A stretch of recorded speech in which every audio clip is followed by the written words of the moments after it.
एक बार अयोध्या में राघवेंद्र भगवान श्री राम ने अपने पितरों का श्राद्ध करने के लिए ब्राह्मण भोजन का आयोजन किया था। ब्राह्मण भोजन में सम्मिलित होने के लिए दूर दूर से ब्राह्मणों की टोली आने लगी। भगवान शंकर को जब ये मालूम हुआ तो वह कैलाश से कौतुकवश एक वृद्ध ब्राह्मण का रूप धारण करके ब्राह्मणों की टोली में शामिल होकर वहां पहुंच गए और श्री राम जी से बोले, मुझे भी भोजन करना है।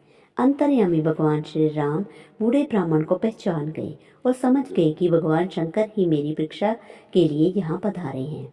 ब्राह्मण भोज के लिए जैसे ही पतंग पड़ी, भगवान श्री राम ने स्वयं उस वृद्ध ब्राह्मण के चरणों को अपने कर कमलों से धोया और आसन पर बिठाकर भोजन सामग्री परोसना शुरू कर दिया।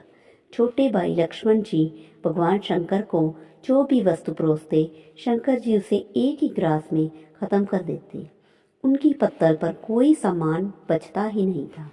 सभी परोसने वाले उस बूढ़े ब्राह्मण की पत्तल में सामग्री भरने में लग गए, पर पत्तल तो खाली की खाली ही नजर आती।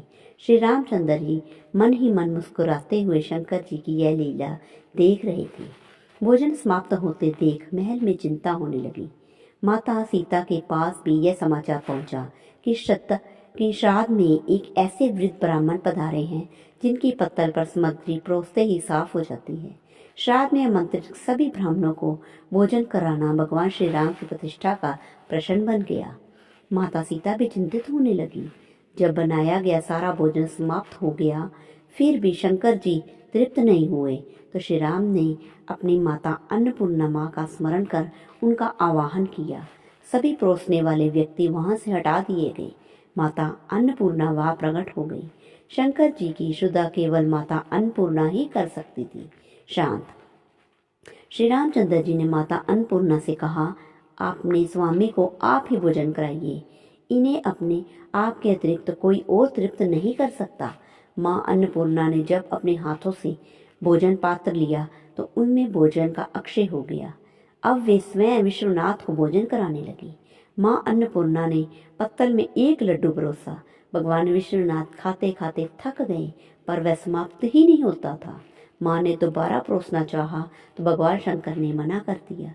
शंकर जी हंसते हुए डकार लेने लगे और बोले, तुम्हें आना पड़ा, अब तो मैं तृप्त हो गया।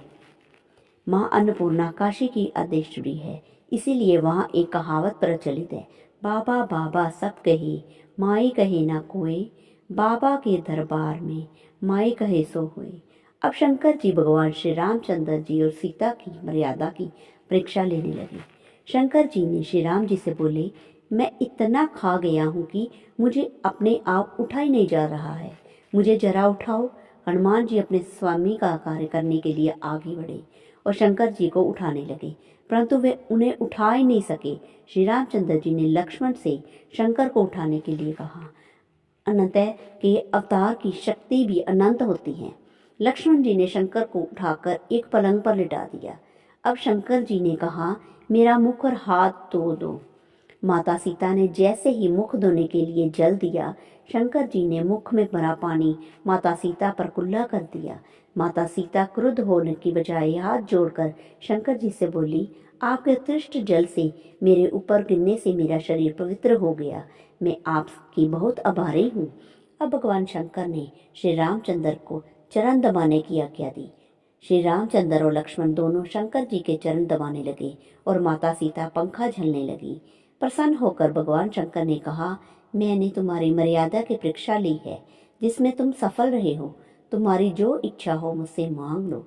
श्री रामचंद्र जी ने कहा, यद्यपि आपके पास जो चीजें हैं, विष का भोजन, विषधर सर्प, गजचम, बूढ़ा बैल, भूत प्रेत पिशाच, वे हमारे किसी काम के नहीं हैं। इसीलिए आप अपने चरणों की भक्ति ही हमें दे दें और मेरी सभा में कथा सुनाया करें।